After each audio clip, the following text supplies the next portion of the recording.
In today's video, I'm going to teach you how to hide rows and columns. If you've ever wanted to tidy up a busy spreadsheet or temporarily remove details you don't need to see, this quick method in Google Sheets keeps your view clean without deleting any data.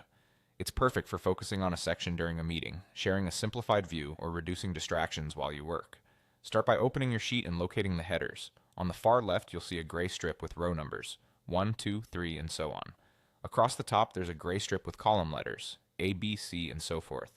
These headers are important because the action happens there, not inside the cells. To hide a row, move your cursor to the gray number of the row you want to tuck away. Right-click directly on that row number. A small menu will pop up next to your cursor. From that menu, choose Hide Row.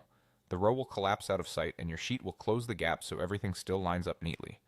This doesn't delete the row, it simply removes it from view. To hide a column, the idea is exactly the same. Move up to the gray letter at the top of the column you want to set aside. Right-click on the column letter. When the menu appears, select Hide Column. The column slides out of view, keeping the rest of your data aligned. After hiding something, look for small indicators at the edges of the gap. Little arrows appear in the header area to show you that a row or column is hidden there. That visual cue helps you remember what's out of sight. If you're presenting or sharing, it's a simple way to keep your audience focused on the parts that matter right now.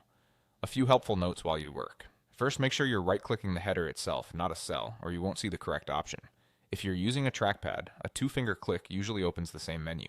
Second, hiding is about visibility, not security.